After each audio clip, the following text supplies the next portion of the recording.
Perkenalkan, nama saya Julian Fitrani Putri dengan NRP 204222103 dari kelompok 2. Perkenalkan, nama saya Muhammad Dolazimi dengan nomor NRP 204222171 dari kelompok 2. Perkenalkan, nama saya Ayu Dewi Simarani dengan NRP 20422211025 dari kelompok 2. Perkenalkan, nama saya Muhammad Arif Hanasullah dengan NRP 204222107 dari kelompok 2. Nama saya Muhammad Randy Pratama dengan NRP 20422211013 dari kelompok 2. Perkenalkan, nama saya Jafir Rahmat Zahran dari kelompok 2 dengan NRP 204222109. Perkenalkan, nama saya Fahmi Maulana Ahmad dengan NRP 204222103 dari kelompok 2. Jadi latar belakang pada topik kami kali ini yaitu di Indonesia terdapat 63 juta jiwa remaja berusia 10 hingga 24 tahun yang berlaku tidak sehat dengan berhubungan seks pernikahan. Nah, berdasarkan survei dari BKKBN tahun 2011, dampak dari pergaulan bebas itu di kalangan remaja mengatakan pada kegiatan menyimpang seperti seks bebas sebelum nikah, sehingga mengakibatkan penyakit menular yang dapat menyebabkan kehamilan di luar nikah. Dan dari kehamilan tersebut, karena tidak diharapkan atau KTD, yaitu kehamilan yang tidak diharapkan, maka ada dua hal yang dapat dilakukan oleh remaja tersebut, yaitu antara mempertahankan kehamilannya dan juga mengakhiri kehamilannya. Namun, dengan tidak diinginkannya kehamilan tersebut, maka banyak yang melakukan aborsi. Aborsi ini sangat mempengaruhi kesehatan jasmani maupun rohani bagi remaja putri tersebut. Aborsi sangat berbahaya karena dapat mempengaruhi kesehatan jasmani yang berdampak jangka panjang, dapat berdampak infeksi pada tubuh dan pendarahan yang bisa terjadi hingga 2-12 jam disertai dengan demam maupun efek samping lainnya. Maka dari itu, proyek kami kali ini dengan masalah aborsi yang banyak terjadi, kami akan menganalisa serta memiliki ide mengenai pendeteksi dampak resiko setelah melakukan aborsi secara real time dan menunjukkan dengan singkat mengenai apakah dia memiliki kesehatan yang baik atau tidak dengan metode fasi berbasis artificial intelligence disertai tampilan grafik metode MATLAB-nya. Lalu selanjutnya, supervised learning adalah subkategori dari AI dan machine learning.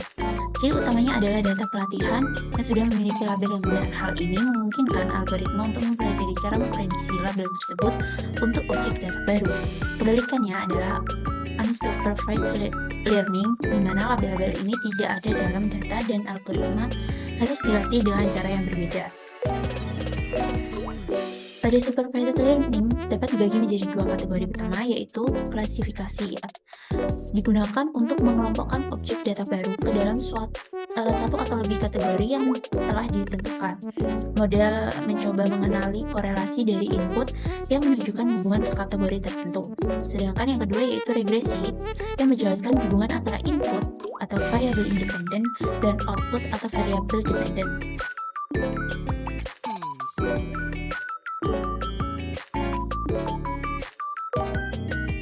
Selanjutnya saya akan menjelaskan neural network feedforward atau perceptron teori dan matematik. Feedforward neural network atau FNN juga dikenal sebagai multiplayer perceptron, adalah multi jaringan saraf buatan yang digunakan untuk memprediksi dan mendekati fungsi input dan output. Jaringan ini terdiri dari lapisan input, satu atau lebih lapisan tersembunyi, atau yang disebut hidden layer, dan lapisan output dengan flow data yang hanya bergerak laju tanpa ulang kali. Secara sistematis, jaringan ini ada satu pola yang dapat dinyatakan sebagai berikut, di mana R dan N adalah jumlah node input dan node tersembunyi, masing-masing LW dan HW adalah bobot input dan bobot tersembunyi, matriks yang masing-masing HP adalah vektor bias. Jadi yang tersembunyi lapisan dan OB adalah nilai bias yang lapisan keluarannya, X adalah masukan vektor jaringan, HO adalah vektor keluaran dari tersembunyi lapisan, dan Y adalah keluaran jaringan. Namun variabel jaringan N kali R plus 2 plus 1 disusun dalam LW, HW, HP, dan OP harus disesuaikan untuk meminimalkan kesalahan fungsi F, seperti jumlah kesalahan kuadrat SSE antara keluaran jaringan YK dan target yang diinginkan. Rangkaian variabel tersebut untuk jaringan saraf satu lapisan hidden layer yang selanjutnya disebut jaringan saraf yang diformulasikan ulang atau RNN sebagai alternatif terhadap rangkaian variabel jaringan saraf tradisional. Rangkaian variabel tersebut dapat digunakan untuk mengidentifikasi dan menggambarkan secara geometris. Nah, untuk sensor dan aktuator yang kami gunakan dalam kelompok 2 yakni yang pertama ada sensor MAX30102, yakni sensor detak jantung. Nah, sensor ini adalah modul biosensor monitor denyut nadi dan detak jantung yang terintegrasi dengan modul yang mencakup LED internal, detektor elemen optik dan elektronik dengan kebisingan rendah dengan penolakan cahaya sekitar. Untuk yang kedua, ada sensor MPX 5050 GP atau sensor tekanan darah. Nah, sensor ini memiliki rancangan untuk berbagai aplikasi, terutama menggunakan microcontroller atau mikroprosesor dengan input A atau D. Nah, selanjutnya ada sensor MLX90614 atau sensor temperatur tubuh yang merupakan sensor suhu inframerah yang digunakan untuk mengukur suhu suatu objek tanpa memerlukan kontak fisik. Lalu selanjutnya ada sensor MAX30100 atau sensor oksigen darah, di mana sensor ini menggunakan sensor biometrik plug and play bergaya rendah berbasis I2C. Selanjutnya ada sensor MG35. Sensor ini adalah sensor tipe untuk gas yang sensitif pada alkohol. Nah, target ini biasanya mendeteksi per million atau ppm. Nah, Selanjutnya yaitu identifikasi permasalahan. Permasalahan nomor 1 yaitu aborsi dapat menyebabkan pendarahan serta infeksi parah jika tidak diobati dengan baik. Risiko ini dapat meningkatkan jika aborsi dilakukan oleh orang yang tidak memiliki keahlian medis dan tempat dengan fasilitas yang tidak memadai. Berita ini diambil di lokasinya yaitu di Indonesia dan dengan sumber masyarakat. Lalu identifikasi permasalahan yang kedua yaitu adanya aborsi ilegal yang menyebabkan salah satu pasien hingga meninggal dunia dikarenakan adanya komplikasi dari prosedur aborsi yang tidak aman. Berita ini juga berlokasi di Indonesia, sumbernya dari masyarakat. Lalu identifikasi permasalahan yang ketiga yaitu meskipun terdapat hukum terkait aborsi, tapi tindakan medis pengguguran kandungan tetap saja berisiko terhadap kesehatan. Salah satunya adalah pendarahan fatal setelah tindakan medisnya. Juga adanya risiko infeksi hingga trauma terhadap pasien. Dan ini juga diambil dari berita berlokasi di Indonesia dengan sumber masyarakat. Selanjutnya yaitu prioritas pemilihan permasalahan. Yaitu permasalahan resiko setelah melakukan aborsi dapat mengakibatkan penyakit dan permasalahan serius apabila tidak ditangani dengan menghubungi dokter. Perlu adanya monitoring dan penyuluhan yang penting untuk mencegah hal-hal buruk terjadi pada orang yang setelah melakukan aborsi. Alasan pemilihan dari permasalahan ini yaitu karena aborsi merupakan salah satu yang sering terjadi di Indonesia karena hubungan di luar nikah atau setelah keguguran untuk membawakan dampak yang signifikan terhadap kehidupan dan kesehatan masyarakat. Penyakit setelah aborsi bisa muncul pada penderita dan dapat ditanggulangi sebelum hal buruk terjadi. Maka dari itu, pengembangan sistem deteksi pasca aborsi berbasis teknologi multisensor untuk monitoring kesehatan reproduksi wanita untuk membantu penderita memonitoring kesehatannya dan berharap dapat mencegahnya. Terus, itu bisa nggak sih pengurusan program?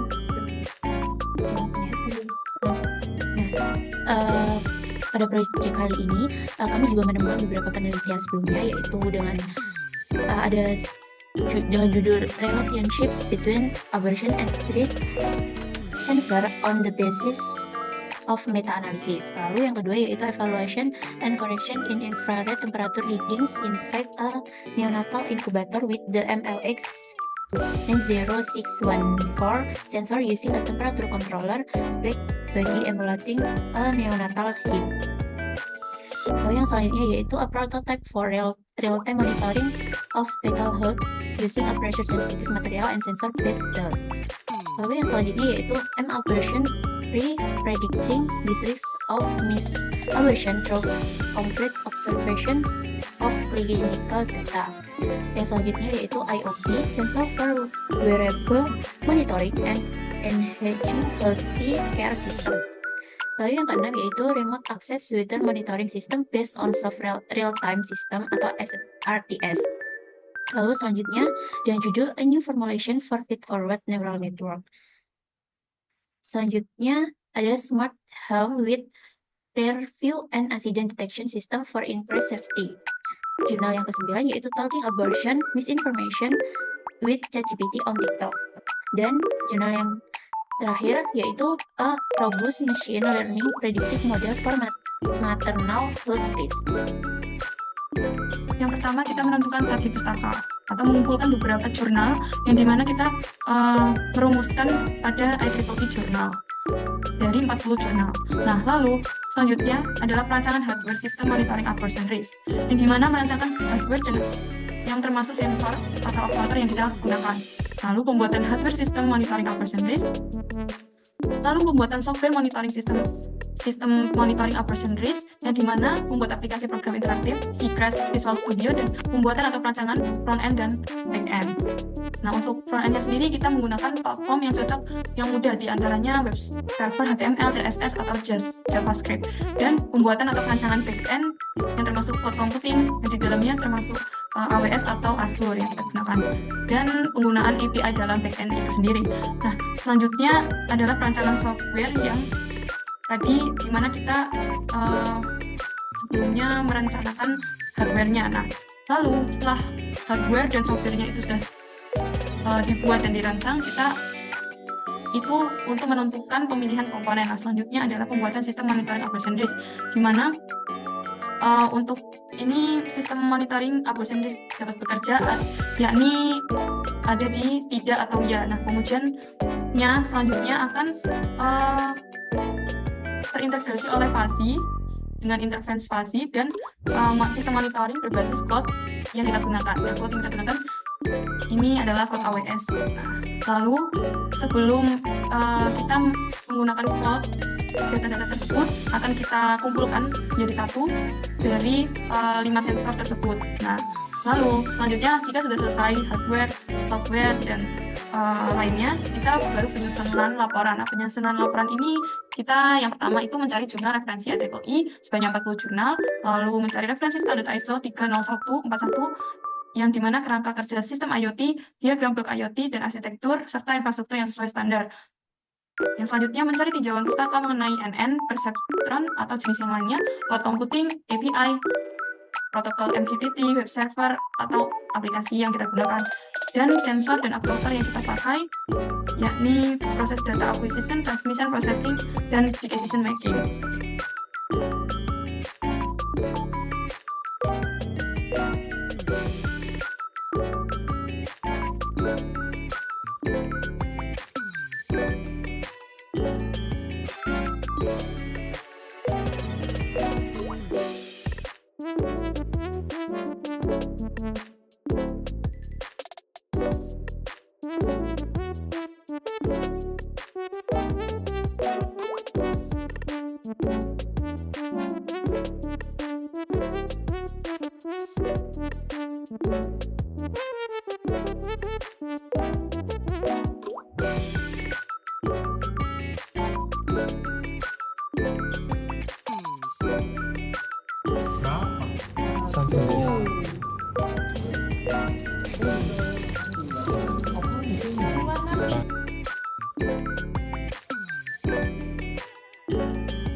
Oke, sekarang di sini saya Zaki akan menjelaskan tentang isi dari codingan-codingan yang telah saya buat untuk codingan ESP32 S3-nya, yang dimana di codingan Arduino IDE-nya ini sudah saya coding sedemikian rupa agar dia bisa untuk sensing dari 5 sensor yang telah disebutkan teman saya Anti pada di awal-awal, dan juga sudah menyelesaikan dengan wiring yang telah kami buat. Oke, yang pertama-tama ke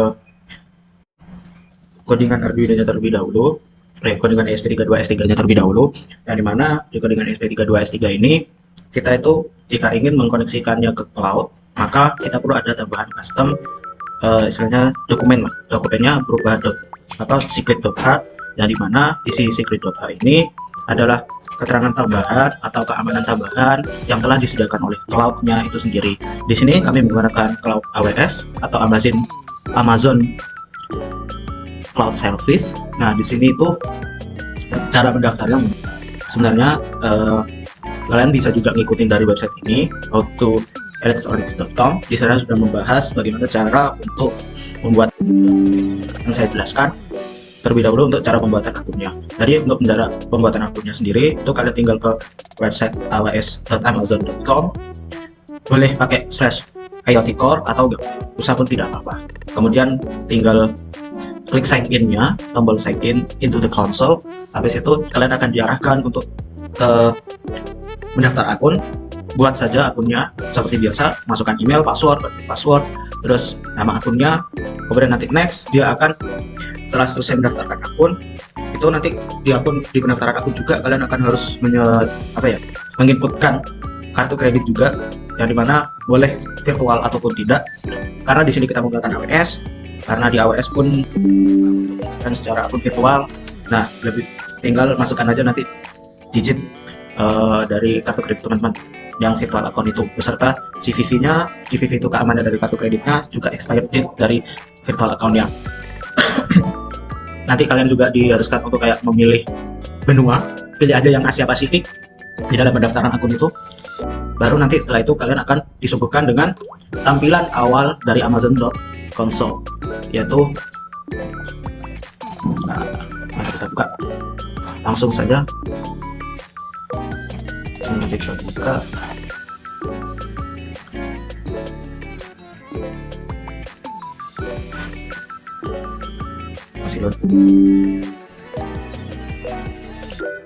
Nah, ini adalah tampilan awal dari AWS Amazon Console, yang dimana isinya itu banyak sekali layanan-layanan yang teman-teman bisa pakai. Nah, karena di sini kita akan menggunakan yang IoT, maka kita akan berfokus pada pada 3 hal, yaitu pertama IoT Core sebagai MQTT connection-nya, juga penghubungannya, pengiriman datanya, PubSub client-nya, semua di sini. S3 ini sebagai database-nya, dan IAM ini sebagai pengaturan keamanannya. Pengamanan dia nanti ingin menaruh ke database-nya, nanti dia ingin melempar kembali ke ESP32 S3-nya untuk melakukan controlling dan sebagainya. Oke, pertama teman-teman silakan klik. Oke, kita tunggu kembali. Kemudian teman-teman tinggal ke all device, terus klik things.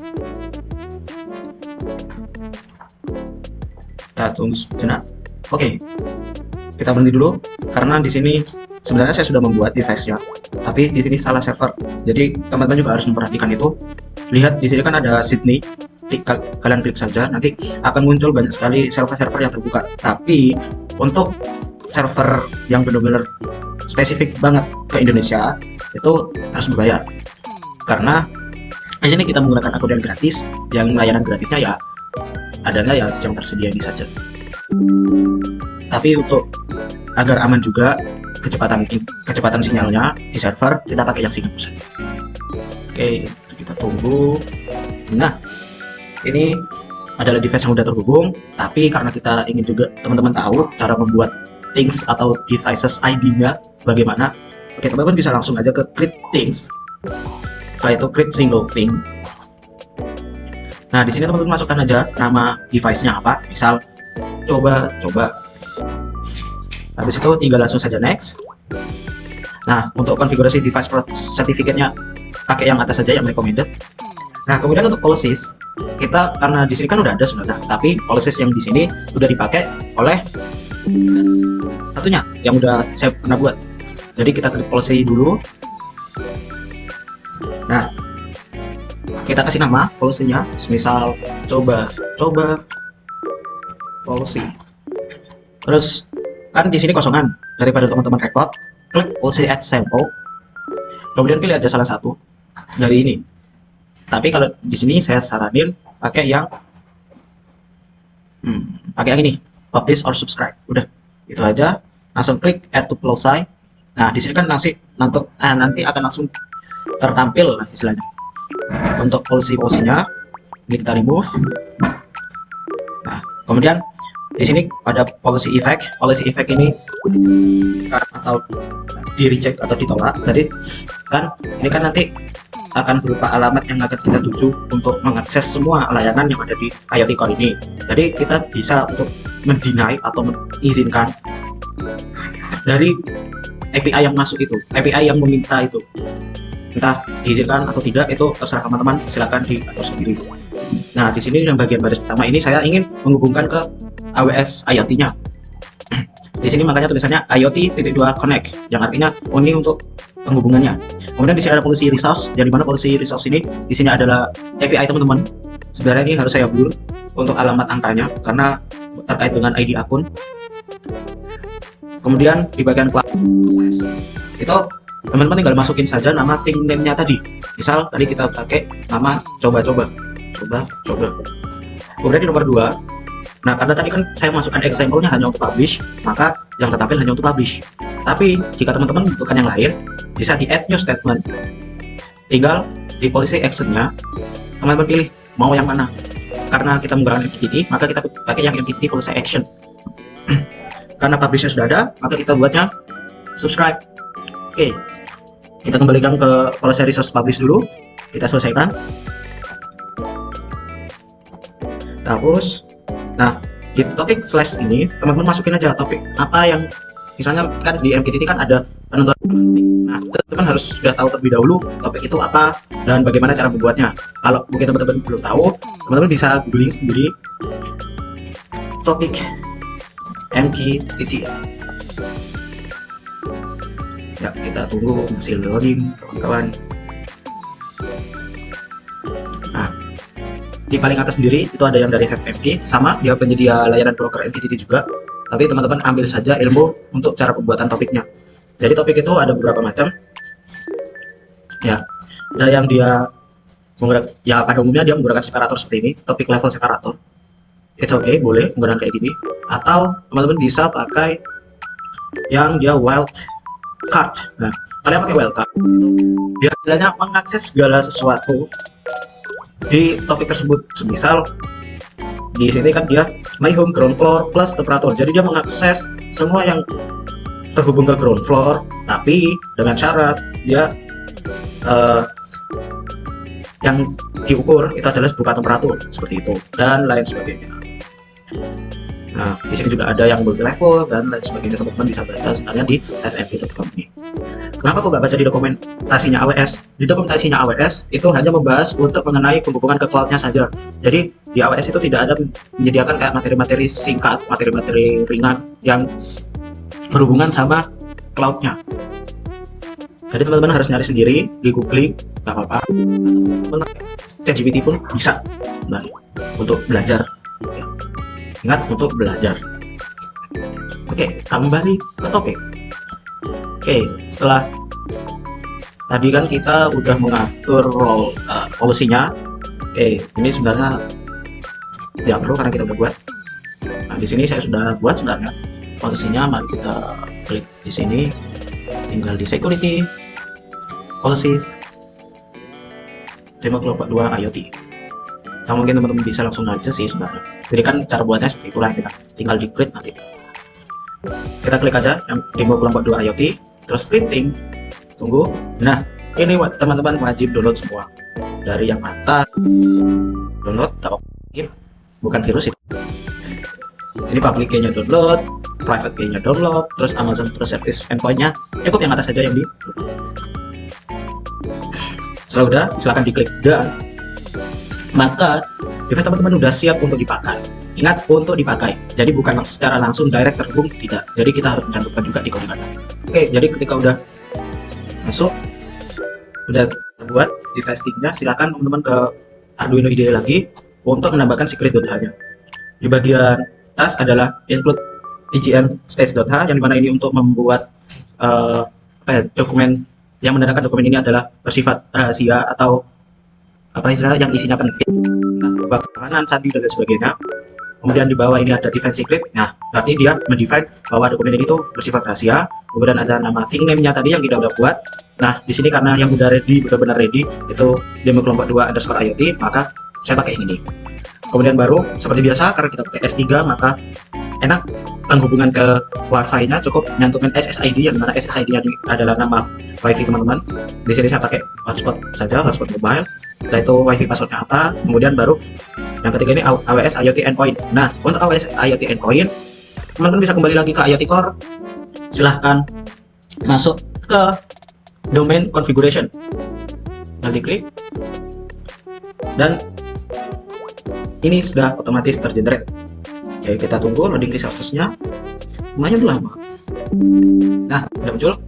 Ini udah otomatis tergenerate pada saat teman-teman membuat akun atau menghubungkan device teman-teman ke IoT Core ini. Jadi tinggal di copy aja, habis itu kembali lagi ke ide-nya. Udah. Kemudian di bawah masukkan satu persatu tadi yang udah di-download sertifikatnya. Yang pertama itu adalah Amazon Flood CA. Ini tinggal kalian buka aja yang tadi kita udah download. Tinggal di klik kanan, pakai notepad. Tadi bacanya pakai notepad. Tinggal ini di Ctrl A, habis itu di Ctrl C. Udah. Jika semuanya sudah terpaste atau sudah tertera di sini, maka bagian secret udah beres. Sekarang kembali ke bagian codingan ESP32 S3-nya. Library yang kita pakai itu ada banyak, karena sensor kita juga 5, maka library yang digunakan pun banyak. Di sini ada Wi-Fi Client Secure, yang dimana ini karena kita tadi kan mencantumkan sertifikat keamanan ya. Jadi library Wi-Fi-nya sedikit perlu ada adjustment, ada perlu tambahan. Kita pakai Wi-Fi Client Secure yang benar-benar aman untuk mengakses keamanan di AWS-nya tersebut. Kemudian yang ketiga ada PubSub Client. Yang PubSub Client ini ya untuk MQTT-nya. Terus yang keempat adalah Arduino JSON. Kita mengirim ke AWS Cloud-nya atau ke IoT Core-nya itu berupa data JSON, maka kita perlu library ini. Yang kelima ada Wi-Fi.h, sama Wi-Fi.h itu adalah pusat dari Wi-Fi Client Secure.h. Jadi Wi-Fi Client Secure.h ini hanya sebagai adjustment aja untuk si Wi-Fi-nya. Terus selanjutnya ada Max 3010.5 yang dimana ini untuk mensensing. Mari kita lihat Max ini untuk mensensing. Max ini untuk mensensing. Nih, Max ini untuk mensensing. Oh ya, detak jantung sama tuh. Kemudian ada library apa lagi ya? SPO2 algorithm. Nah, ini untuk yang algoritma mendeteksi atau mensensing oksigen dalam darah. Kemudian ada fluid sensor.h untuk menyokong atau mengadjust library selanjutnya, yaitu library IBMP, MLX. Terus ada DHT juga buat nge-sensing temperatur sekitar sama humidity sekitar. Terus ada time.h ini buat dia nge-generate waktu karena kita perlu timestamp buat di database nanti. Terus terakhir ada MP135 juga untuk nge-sensing gas sekitar. Kemudian lanjut, kita perlu define pin apa saja yang sudah terhubung ke ESP32 S3-nya. Di sini ada pin LED, ada merah, ada hijau. Yang dimana merah menandakan itu aman. Terus lanjut ada pin DHT, terus sama tipe DHT-nya. Ini kita pakai DHT22. Kemudian next itu ada pin MT135-nya, yang di sini kita taruh ke pin 17. Dan lanjut, ini untuk penginisialisasi sensornya, ada sensor Max, dan dimana di sini kita menginisiasikan sebagai particle sensor, ada fluid BP ya sebagai BP, terus ada fluid MLX 90614 ini sebagai MLX, dan seterusnya. Kemudian juga kita perlu mendeklarasikan variabel-variabel yang akan diperlukan. Di sini ada SPO2, ada heart rate, ada bit temperatur lingkungan, terus temperatur objek yang akan kita ukur karena tadi kan ada sensor suhu badan, kemudian ada BMP, temperatur dari BMP, ada tekanan dari ada titiknya. Kemudian lanjut ke kita mendeklarasikan humidity-nya, ada DAT temperaturnya, kemudian yang terakhir ada CO2. Oke, kemudian untuk penyesuaian timestamp juga kita perlu melakukannya karena kita berada di Indonesia. Nanti kalau kita pakai bawaan dari library, maka kita akan terdaftar ke Greenwich karena memang di situ lah pusat dari pengaturan waktu. Nah, di sini untuk server waktunya kita pakai poolntp.org, yaitu udah normal. pool.ntp.org ini memang dia pusat dari API waktu. Hampir semua website itu pakai ke situ. Hampir semua website, semua pengaplikasian hubungan sama coding dengan timestamp pasti pakai ke situ, ke NTP. Kemudian ini ada untuk pengaturan Greenwich Mean Time-nya. Di sini kita pakai karena pakai GMT plus 7 di GMT plus 7. Kemudian di sini ada daylight offset-nya, kita atur aja. Kemudian kita perlu membuat delay per sensornya agar data yang terkirim itu tidak terlalu membabi buta.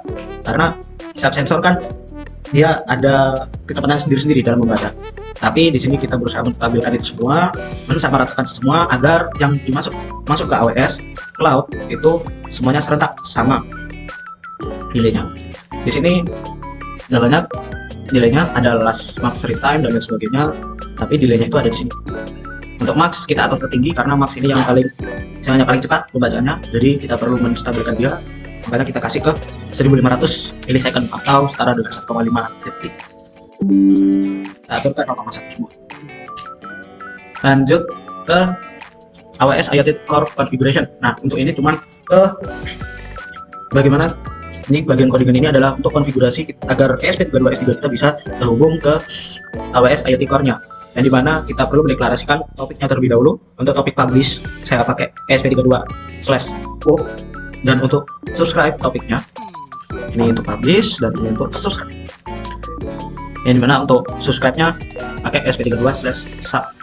Lanjut kita perlu mendeklarasikan juga menginisiasikan, tadi kan kita pakai WiFi Client Secure Library, maka kita perlu mendeklarasikannya atau menginisiasikannya menjadi suatu nama variabel yang lebih singkat lah agar maka ini kita pakai net sebagai penginisiasian variabelnya. Kemudian dia akan mengatur apa? Mengatur keamanan dari WiFi-nya. Sama untuk password klien juga sama, kita atur sebagai variabel namanya client, tapi dia sebagai function, dan dimana diisinya itu adalah dari WiFi Client Secure itu. Lanjut, di sini ada function sendiri untuk konektivitas ke AWS, yang dimana untuk mode WiFi-nya kita pakai STA, yang dimana jika mode STA,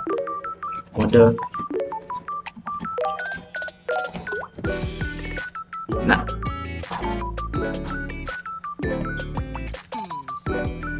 teman-teman cari di internet ya. Nah, WiFi STA itu digunakan untuk mengkonekkan ke access point yang istilahnya dia langsung ke alamat tertentu, yang dimana kita langsung ke IoT core-nya CMS. Kemudian lanjut, seperti biasa WiFi di game ambil dari WiFi SSID, password. Kemudian lanjut ada fungsi looping untuk WiFi statusnya. Di sini untuk delay-nya saya atur ke 0,5 detik, dan jika masih istilahnya dia belum terkoneksi maka akan ngeprint titik-titik. Nah, ketika sudah terhubung maka akan ada muncul di serial monitor yaitu WiFi connected. Kemudian lanjut, nah disinilah untuk pemrosesan sertifikat keamanannya, dan itu satu-satu mulai dari kita men-set sertifikatnya, yang dimana ini udah kita atur di secret.h. Kemudian sertifikat yang kedua dan sampai yang ke private. Kemudian karena kita tadi pakai mode STA, maka perlu endpoint atau direct HTTP-nya lah istilahnya. Dengan di sini untuk portnya ini udah pakai 883, yang dimana ini udah dari AWS-nya itu sendiri. Kemudian kita perlu feedback dari AWS Core-nya, AWS IoT Core-nya, ketika misal dia ada suatu pesan yang dikirim dari AWS IoT Core untuk bisa tertangkap di micro ESP32 S3, maka kita perlu mendeklarasikannya juga dengan client.setCallback, yang dimana di dalamnya ada menuju ke function tertentu. Di sini nama fungsinya adalah message handler. Kemudian lanjut lagi ke bawahnya ada looping lagi buat terkoneksi ke device yang udah tercantum di IoT Core-nya, maka akan ngeprint titik-titik selama 1 detik. Kemudian lanjut, ketika udah terkoneksi maka akan ngeprint di serial monitor yaitu AWS IoT Connected. Dan di bawahnya lagi kita harus mensubscribe agar kita bisa menerima pesan dari IoT Core-nya, yaitu dengan mendeklarasikan ya client subscribe seperti itu. Kemudian lanjut. Nah, untuk function inisiasi waktu, dan dimana di sini kita menggunakan config-nya yang tadi udah kita tentuin di atas di awal, GMT offset set underscore second-nya ini yang bernilai 0, kemudian ini dia juga delete offsetnya juga bernilai 0, tapi NTP servernya kita pakai full ntp.org seperti itu. Untuk GMT offset, untuk GMT offset itu kita setting di 7 kali 3600, yang dimana itu merujuk ke GMT plus 7, yaitu Indonesia. Lanjut. Semisal tidak berhasil, maka langsung kembalikan 0, yang artinya timestamp nanti timestamp yang terkirim itu 0, 0. Lanjut lagi, kita ada function dengan tipe string yang isinya itu untuk mencetak dari waktunya itu seperti apa. Di sini kita pakai format yaitu tahun, bulan, hari. Ini tahun, bulan, hari. Terus untuk waktunya itu jam, menit, second.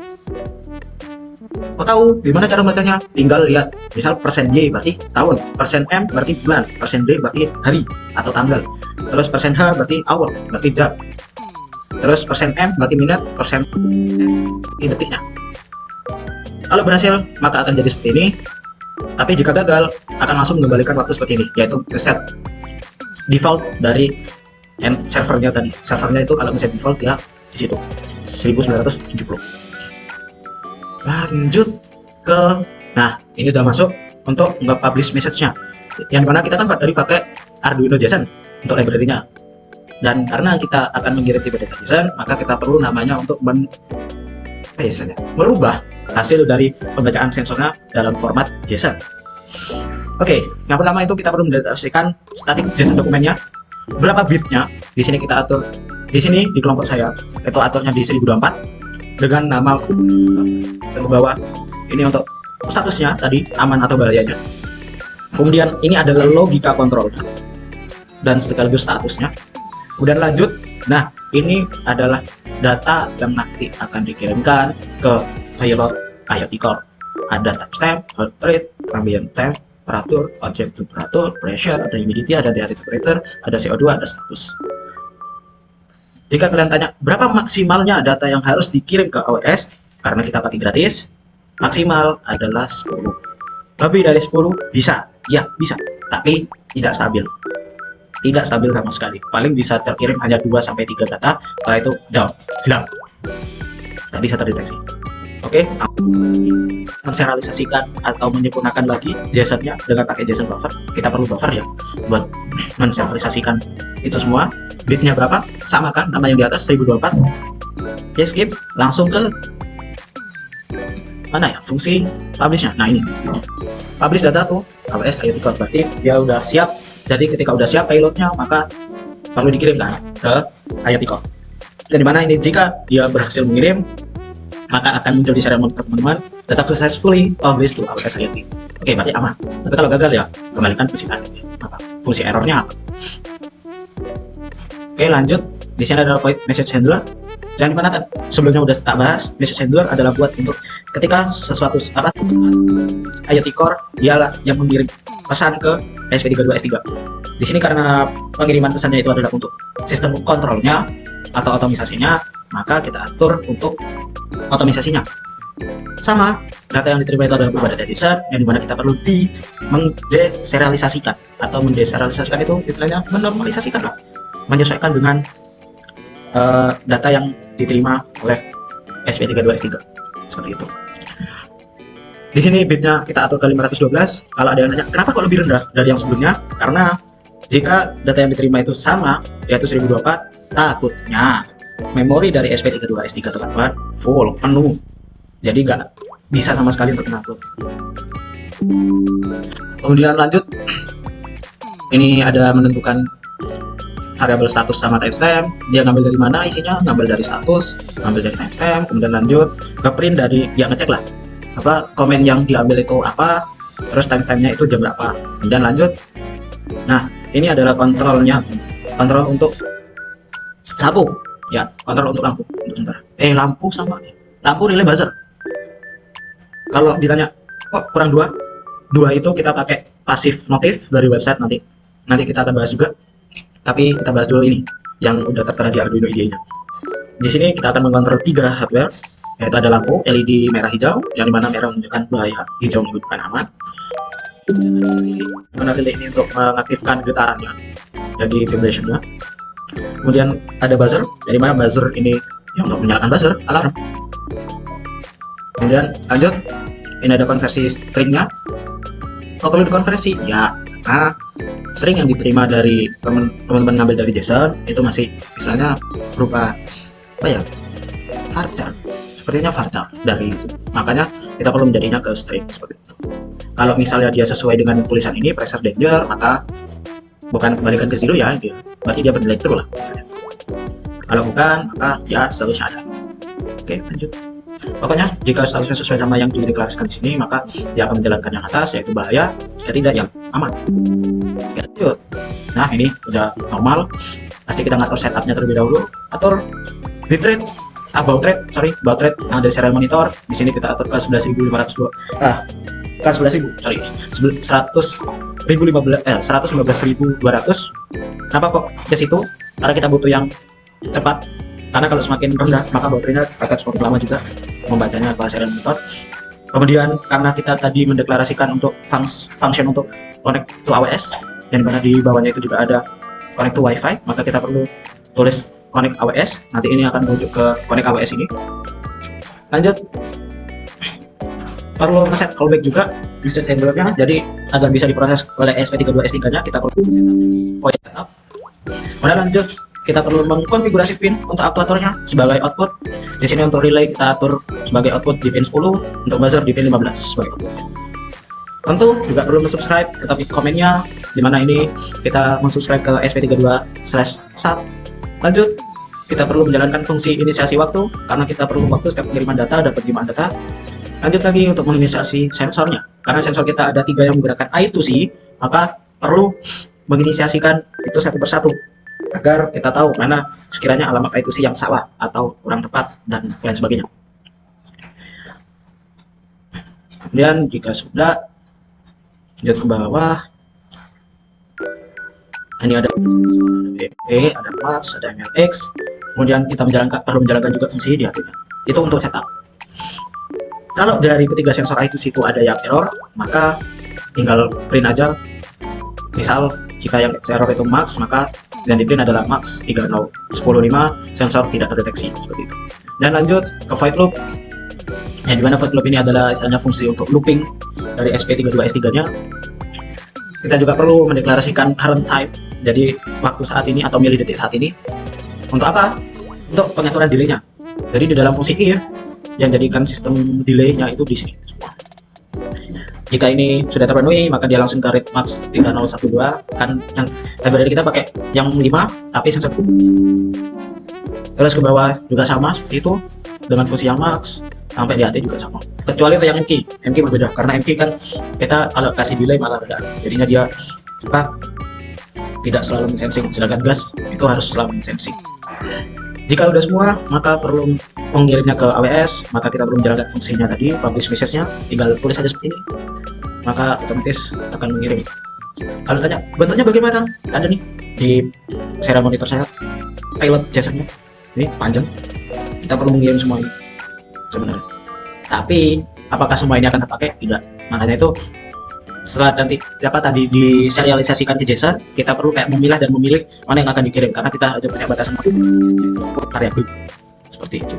Lanjut, ada client loop yang mana untuk menjalankan entity loop-nya, karena ya masa kita mau terhubung ke entity cuma satu kali doang, ya mungkin kita perlu mengirim secara berulang setiap kali ada data update gitu. Lanjut ke function bacaan max-nya. Di sini dapat dari codingan example-nya sebenarnya. Di sini ada buffernya, karena kan dia max ini tipenya dia infrared sebenarnya, makanya perlu ada infrared buffer sama LED infrarednya itu, red buffernya.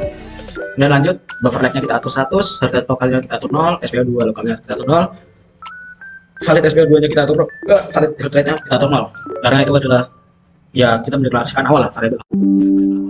Kemudian di sini ada fungsi kuping, yang dimana dia mendeteksi byte dari infrarednya itu, dan dia membandingkannya dengan buffer like-nya. Jika dia bernilai lebih kecil, maka tambah byte i-nya.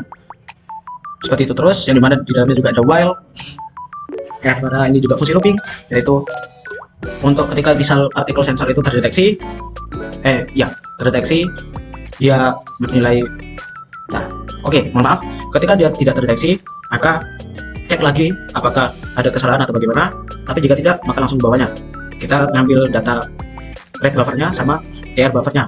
Berdasarkan apa? Berdasarkan data ke i, data kesekian. Kemudian jika udah, langsung masuk ke next sample. Next sample ini buat untuk nulis atau menghitung heart rate dan juga oxygen saturation-nya. Jika sudah, maka cetak hasilnya di variabel namanya heart rate, yang bersih heart rate lokal, terus SPO juga SPO lokal. Kemudian dicetak ke serial monitor. Sama untuk max juga seperti itu. Kita perlu mendeklarasikan variabelnya. Di sini ada ambient temperatur, terus di dalam variabel kan tadi kan kita udah mengindikasikan sebagai mlx, maka tinggal mlx dot terus nama ambientnya dengan bentuk Celsius ya, karena kita pengen sesuai dengan satuan ukur yang kita pakai di Indonesia, yaitu Celsius untuk temperatur. Kemudian lanjut untuk objek temperaturnya kita juga sama, atur mlx, terus tinggal panggil objek temperatur dengan satuan SI-nya atau satuan ukurnya itu Celsius. Lanjut kemudian nyetak ke serial monitor untuk hasilnya ini, dan lanjut ke function read BMP 280. Sama juga tinggal kita panggil aja BMP temperatur, terus tadi kan kita udah menginisiasikan di awal sebagai BMP untuk library-nya, kemudian tinggal panggil aja function di dalam library-nya, yaitu read temperatur untuk baca temperatur, kemudian pressure juga sama untuk baca pressure, read pressure, tapi di sini kita karena pakai persen jadi per 100. Kemudian lanjut ke altitude. Nah, untuk altitude ini kita juga menyesuaikan dari buffer yang tadi kita udah pakai, tapi nggak sepenuhnya semua, jadi kita pakai di 1013,25. Kemudian lanjut untuk print ke serial monitor, kemudian lanjut lagi pembacaan DHT-nya. Untuk DHT sama, tinggal DHT terus humidity untuk tembakan, terus pokoknya ini temperatur untuk membaca temperatur. Lanjut, dan semisal nggak berhasil ya kirim balik file to read DHT sensor, berarti ada permasalahan di wiring, bisa di sensornya seperti itu.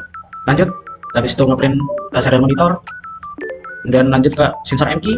Kita di sini baca CO2 nya, yang dimana kita deklarasikan dulu variabelnya, kemudian sama dengan kan tadi kita udah menginisiasikannya sebagai gas sensor. Untuk MQ135 nya tinggal kita get aja ppm nya, tinggal ambil function dari library-nya yaitu get ppm. Kalau udah ya tinggal di print ke serial monitor. Oke, sudah itu untuk pembahasan di codingan ESP32S3 nya.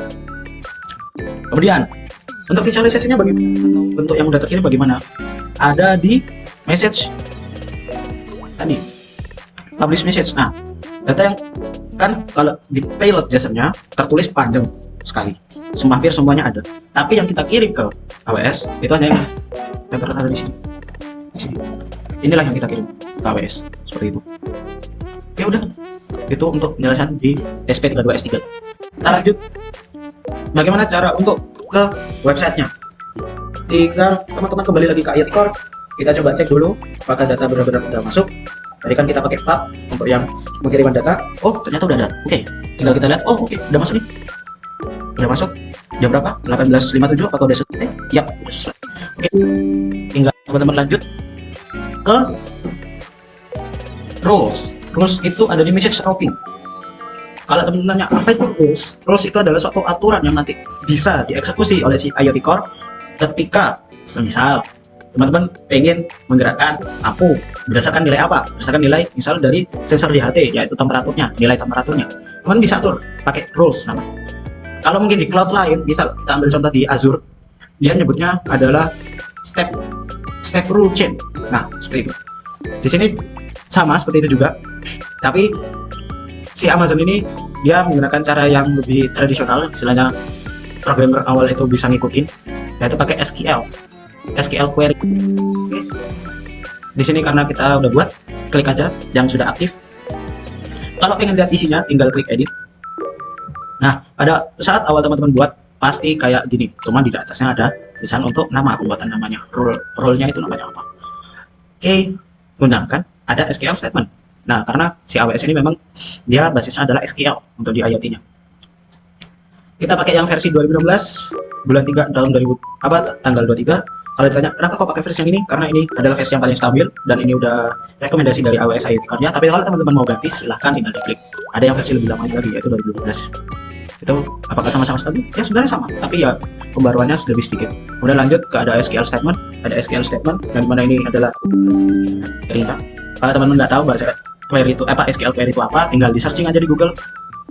Itu udah lengkap. Atau mungkin teman-teman bisa belajar dari ChatGPT, bisa. Nah, di sini saya menyeleksi semua komponen yang ada yang dikirim tadi, yang udah masuk ke query, dan juga timestamp sekaligus statusnya. Dari mana? Dari SP32 Pak. Yang dimana status itu harus bernilai pressure danger, heart rate danger, CO2 danger, ambient temperature danger, environment danger. Kalau nggak bernilai ini, maka kembalikan ke status aman, tapi tetap fungsi atas ini dia sebagai aman. Seperti itu. Kalau ini terpenuhi, maka seperti itu. Oke, udah.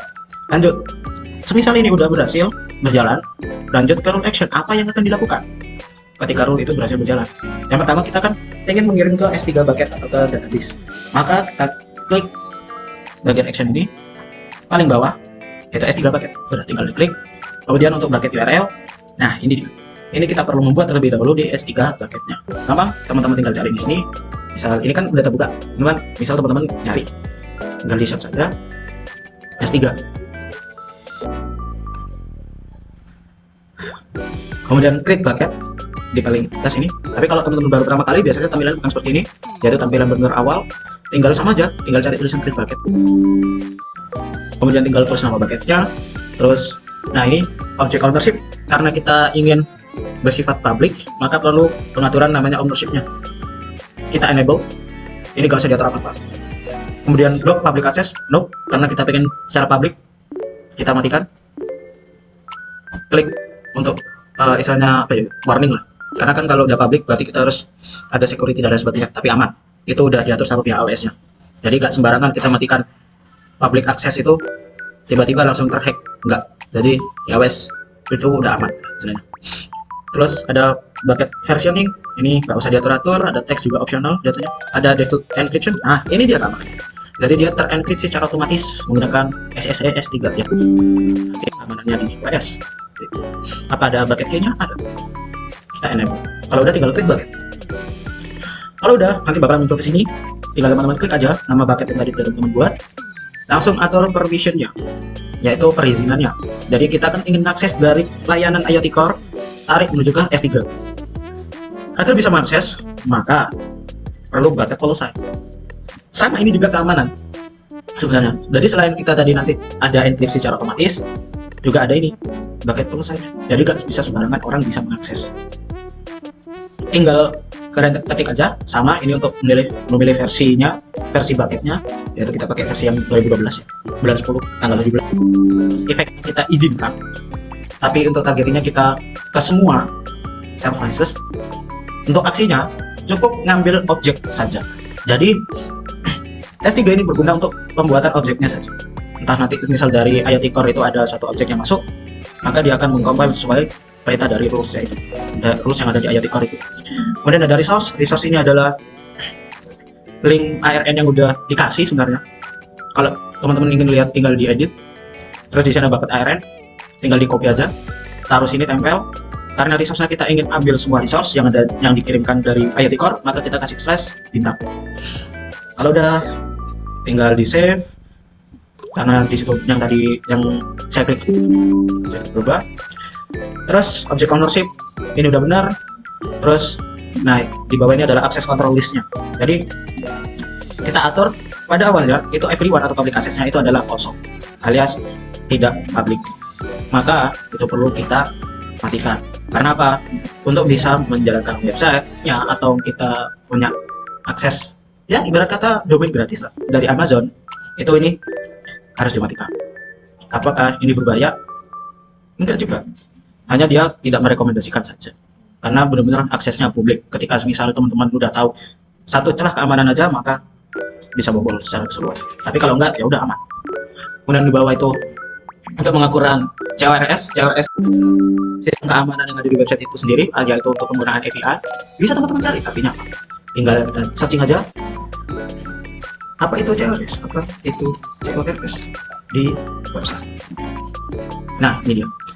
CORS atau Cross Origin Resource Sharing adalah sebuah mekanisme keamanan dalam pengembangan website yang memungkinkan halaman web di satu domain untuk meminta sumber daya seperti gambar, script, dan lain sebagainya dari domain lain. Jadi misal teman-teman nih punya 2 domain atau 2 alamat website, yang satu Google, yang satu misal kita ambil Bing, misalnya ini Microsoft Bing. Ketika Google ingin minta dari Bing, maka dia perlu namanya CORS ini. Kalau nggak gitu apa? Ya ditolak. Ini udah mutlak, dan ini udah mutlak dibuat oleh si pengembang website itu sendiri, bahasa pemrograman website itu sendiri. Terutama ketika teman-teman menggunakan ya HTML, JS biasa. Seperti itu. Apakah perlu kita belajar ini? Ya, perlu ketika teman-teman nanti ingin jadi programmer website atau mungkin yang lain sebagainya, web apps juga perlu. Kembali lagi ke topik. Ketika udah dibuat, maka permission teman-teman di S3 udah selesai. Apakah cukup sampai situ? Enggak. Silakan teman-teman pergi ke properties. Habis itu di sini scroll paling bawah, yaitu ada static website hosting. Nah, jadi ini adalah layanan gratisnya dari Amazon. Enak kan? Pakai Amazon. Kita dapat hosting gratis, domain gratis. Kalau ditanya, ini sampai kapan gratisnya? Selamanya. Selama teman-teman nggak dari apa yaitu melanggarnya. Semisal kalian pakai website hostingnya Amazon yang gratis, tapi tiba-tiba di dalam website itu ada transaksi, itu udah melanggar. Teman-teman bisa dikenai denda, dan itu mengikuti aturan yang ada di Amerika karena Amazon ini adalah perusahaan Amerika. Seperti itu. Entah dendanya berapa dolar, saya kurang tahu. Oke, tinggal edit. Di sini karena saya udah menyalakan, tapi tinggal teman-teman atur sendiri sesuai ini. Static website hostingnya kita enable, hosting type-nya static ya. Terus indeks dokumennya itu dia menilai apa? Kan untuk di website biasanya halaman utama itu dinamakan dengan indeks. Jadi kalau teman-teman pada saat pembuatan website pertama itu namanya bukan indeks, ya bisa aja sebenarnya. Misal yang lain, misal zaki.html boleh. Misal index.html boleh. Terus yang kedua itu ada error dokumen. Jadi misal untuk pengecekan, misal di website teman-teman itu ada error, maka dia akan langsung redirect langsung ke halaman error. Boleh. Kemudian redirection rules. Nah, ini optional ya. Jadi kalau teman-teman pengen di dalam website itu ada backupnya lah istilahnya. Misal index.html sama error.html nggak berjalan nih, dia langsung redirect ke pelayanan hosting lain. Boleh, bisa lewat sini, tapi pakai JSON, nggak bisa pakai. Kalau udah, tinggal save changes. Tapi di sini karena udah saya atur, jadi skip untuk hal itu. Dan sebenarnya udah selesai, beres. Untuk konfigurasi database sudah siap. Nanti jika udah berhasil pengirimannya, yaitu di mycase.json. Jika udah berhasil, apakah kita perlu merubah keamanan permissionnya? Ya, karena ini masih keamanan permissionnya adalah private. Kita klik aja, langsung ke permission. Kemudian di sini kita atur aja ke everyone sebenarnya. Di sini ke everyone. Tinggal ke edit sebenarnya, edit. Tinggal everyone public, yes. Terus save changes. Oke. Oh, maaf, belum saya coba. Oke, save changes. Udah selesai. Secara otomatis website teman-teman udah bisa untuk merender dari data mycase.json. Terus gimana cara pembuatan HTML-nya? Ya, teman-teman harus download namanya VS Code, Visual Studio Code. Semua. Oke, kita ke VS Code. Di VS Code sebenarnya ini udah jadi ya. Jadi kalau teman-teman pengen, silahkan nanti ada di deskripsi. Udah saya cantumin link GitHub-nya sama ya link GitHub untuk website sama Arduino IDE-nya. Buat belajar juga bisa lewat situ. Ini untuk codingan HTML saya. Simpel kan? Satu halaman doang. Kalau teman-teman lebih dari satu halaman, boleh, terserah. Di sini kita tipe type-nya HTML, terus bahasa HTML kita atur ke bahasa Inggris. Kalau ditanya apakah ada yang bahasa Indonesia? Ada. Tapi nanti teman-teman bakalan kesusahan. Ya masa nanti tulisan head yang udah umum, yang udah diketahui semua orang ditarik, diganti sama kepala. Terus title, judul. Script ini jadi berkas. Malah body, badan, lumara rada gimana? Di sini untuk UI framework front end-nya saya pakai Tailwind, CSS. Ya, pakai CDN aja kalau cuma satu halaman statik. Terus untuk chart-nya kita pakai chart.js. Lebih gampang soalnya. Dokumentasinya pun juga ada, sudah ada. Tinggal cari aja kalau mau. Terus untuk pemanfaatan API-nya pakai Axios. Jadi untuk bisa mengakses dari website ini ke API S3 nya tadi, kita perlu JavaScript tambahan, yaitu Axios ini. Terus ada juga untuk table. Di sini saya pakai jQuery Data Tables beserta juga CSS. Kalau ditanya mana codingan CSS-nya, tidak usah karena saya pakai framework UI frontend, pakai Tailwind CSS. Teman-teman kalau misal mau pakai CSS manual silahkan, karena untuk mengatur responsif pakai CSS itu bisa jadi 1000 baris lebih codingannya. Itu ada, silakan teman-teman cari. Kalau mau bisa pakai ChatGPT generate kalau memang mau cepat. Kemudian lanjut ke bagian body background saya atur ke gray abu-abu dengan saturasi warnanya 100. Terus untuk marginnya atur menjadi container, jadi dia ibarat kata sebagai wadah gitu, div di dalamnya dengan margin di dalamnya auto, yaitu center semua, dengan ukuran padding itu jarak antar per konten, yaitu teman-teman bisa baca isinya kelasnya ini di website Tailwind. Tinggal kita buka di browser, terus ketik aja Tailwind CSS, terus tinggal buka tailwindcss.com, terus ada dokumentasi, tinggal baca. Malas baca, kasih aja ke ChatGPT linknya, itu nanti bakalan disimpulkan semua, tidak usah ribet-ribet zaman untuk membaca dokumentasi biar cepat. Udah tinggal kalian atur aja ini front end-nya mau seperti apa, terus ID-nya seperti apa, karena kita perlu mendeklarasikan ID ya setiap dari objek-objek yang nanti berhubungan sama penampilan data dari si database. Di sini kan ada ID status, ada ID timestamp, terus di card juga ada ID, terus juga ada ID untuk marks dan lain sebagainya. Ada banyak. Juga sama di bagian chart atau grafik juga sama, perlu ID. Juga sama. Apakah harus pakai ID? Ya disarankan, best practice-nya memang pakai ID. Tapi kalau teman-teman lagi malas bisa pakai kelas. Ya, jadi jatuhnya ke ngatur ke CSS-nya. Tapi itu nggak disaranin sama sekali kalau teman-teman udah pakai namanya script tambahan dari eksternal. Yang dimana tadi kan untuk chart kita pakai chart.js, untuk data table kan kita pakai jQuery data table. Tapi kalau teman-teman nggak pakai ini dua, silakan teman-teman bisa pakai CSS. Ini mempermudah. CDN itu mempermudah. CDN itu apa? CDN itu ya kayak link ini, link yang isinya dia tuh langsung ke mengarah ke dokumentasi atau semua isi yang ada di library atau script itu. Kalau tahu pemandangan dari CDN apa, lebih detailnya tinggal cari di Google. Malas cari di Google, ada ChatGPT, tinggal tanya ke ChatGPT. Lanjut, kalau udah teman-teman buat front end-nya dan menentukan ID semuanya, mengasih ID satu-satu, objek yang nanti kita bakalan selalu update. Lanjut ke JavaScript-nya, pengaturan JavaScript-nya. Kalau ditanya, loh kenapa kok nggak dipisah? Boleh, kalau teman-teman mau dipisah silahkan. Tapi karena di sini tadi cuma satu halaman aja, saya bilang kan ini cuma satu halaman. Jadi kenapa repot kita harus mengupload 2 dokumen ke database? Toh ya bisa dijadikan satu. Lanjut. Di bagian script JavaScript ini ada function notification. Udah tahu fungsinya apa? Ya, untuk memunculkan notifikasi. Ini udah muncul dari tadi. Yang dimana ketika dia bernilai bahaya, maka akan ada tulisan peringatan bahaya. Klik untuk menghubungi WhatsApp. Terus ada icon WhatsApp-nya. Terus ketika diklik, dia akan langsung menuju ke WhatsApp. Oke, kita tunggu ya. 10 detik. 1, 2, 3, 4, 5, 6, 7, 8, 9, 10. Ting, muncul. Oke, delay. Aja menyelesaikan sama kecepatan juga, kecepatan sinyal.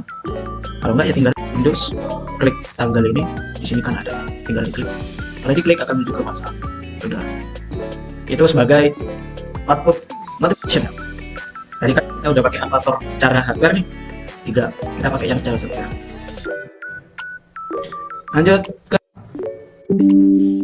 bagian pengambilan data atau fetch datanya. Kita fetch datanya itu dari ini S3 bucket URL-nya. Kalau ditanya dapat dari mana, kan kita pengen mengakses ke JSON-nya. Berarti kita harus lihat kembali ke S3-nya lagi.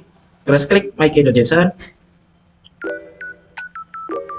Nah, objek URL. Nah, disinilah teman-teman bisa lebih untuk mengakses.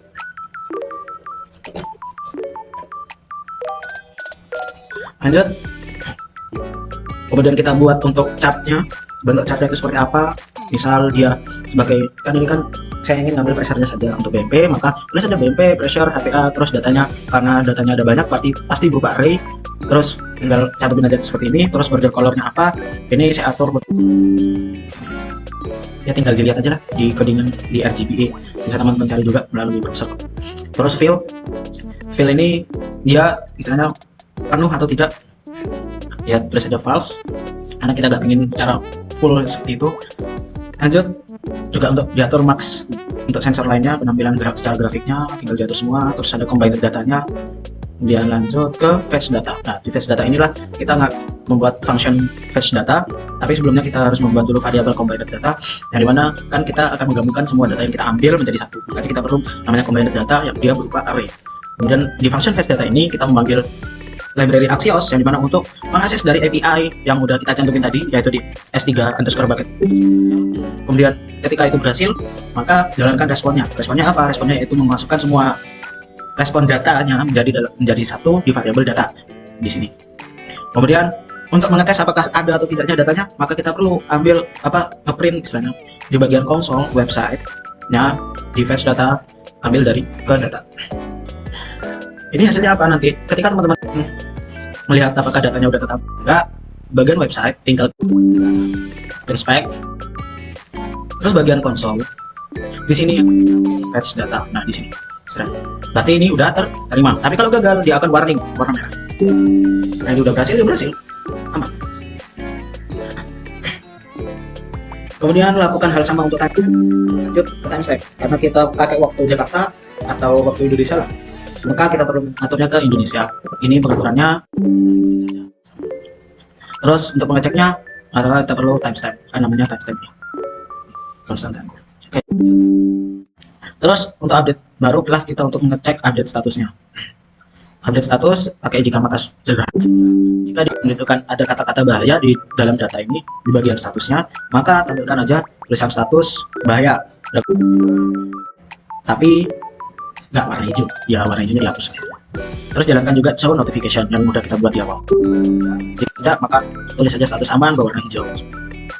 Ini berwarna hijau. Oke. Terus untuk mengupdate timestampnya juga sama, kita tembak dulu ID timestamp, terus inner text, ya inner text jadi kan langsung menuju ke bagian timestamp. Dia akan mengambil berdasarkan apa? Variabel timestamp. Udah. Sama untuk lainnya juga seperti itu, nembak ke ID masing-masing.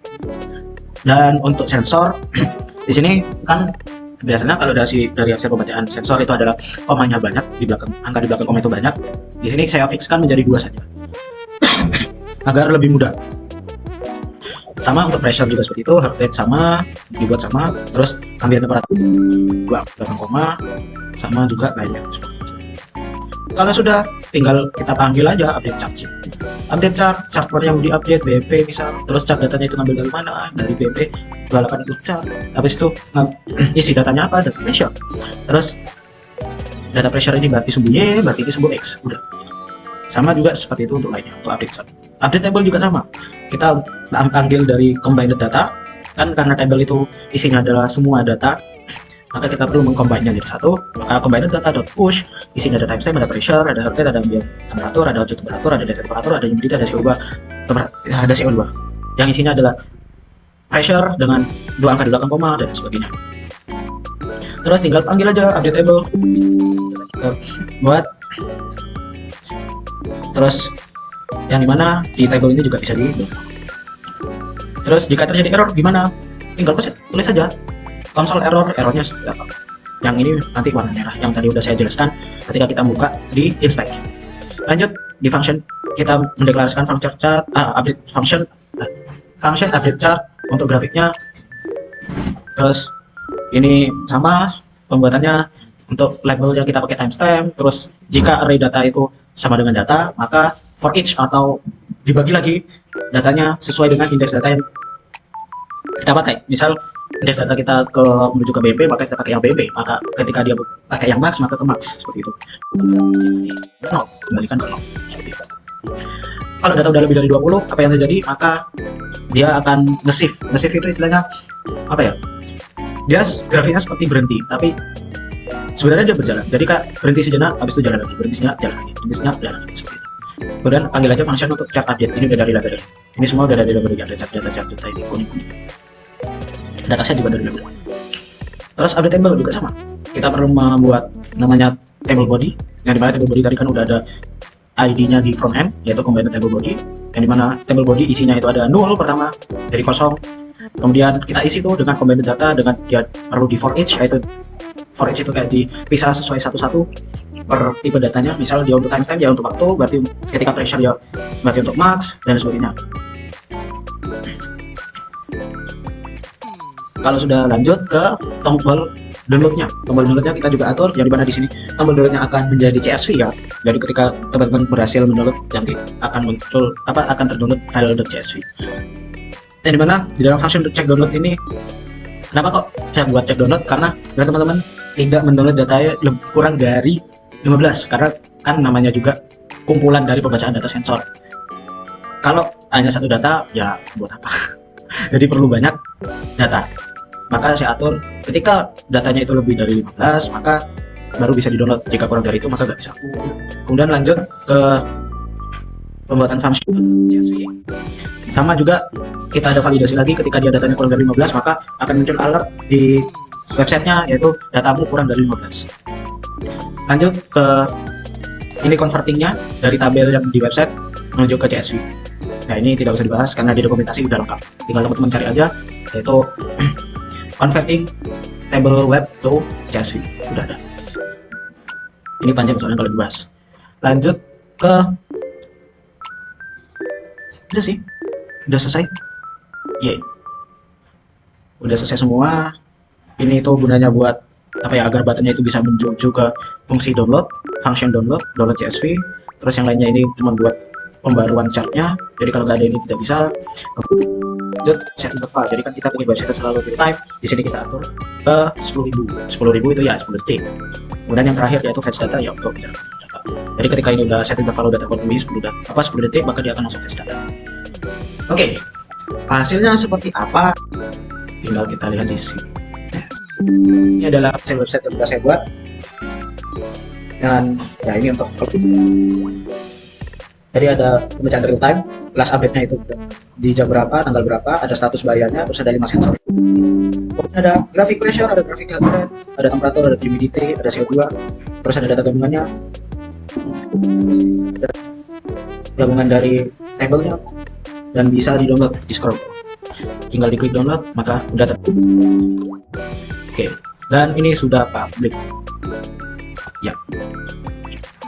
Oh iya, utama tinggal teman-teman kembali ke ini, ke S3-nya, ke kelompok, kan nama bucket saya kan tadi kelompok 2 IoT, upload.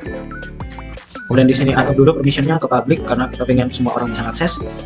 Klik aja specify di terus ke everyone, tinggal diklik kliknya, centang warningnya, terus tinggal drag and drop aja memo tadi yang udah kita buat. Sebentar, tinggal drag and drop. Terus tuh udah, sebenarnya udah selesai, tinggal lama. Tapi kalau udah ya harus win ini. Nah kalau udah terupload, di sini udah ada index.html, maka teman-teman bisa mengakses, tinggal diklik aja index.html. Terus ada objek URL-nya kan, nah tinggal diklik aja objek URL-nya, maka nanti akan muncul. Kalau udah begini, apakah udah berhasil? Iya, berhasil teman-teman, udah public dan semua orang bisa akses. Oke, itu dia sekian dari penjelasan saya. Panjang memang karena ini perlu dijelaskan secara detail. Kurang lebihnya mohon maaf, dan saya lempar ke teman saya berikutnya untuk menjelaskan penjelasan yang lain. Jadi ini Pak, dari sensor MAX-nya ditemukan, BMP ditemukan, ini ditemukan. Nah ini kita juga berdasarkan wiring yang kita buat ini. Nah ini menyambung pada website ini real time sensor data. Nah, seperti ini.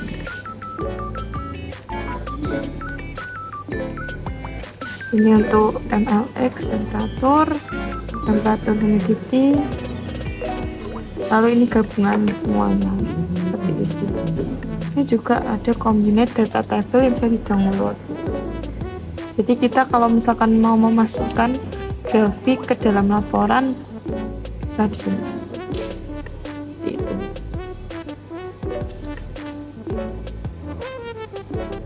Nah, namun ada keterbatasan 15 data baru bisa di-download seperti itu.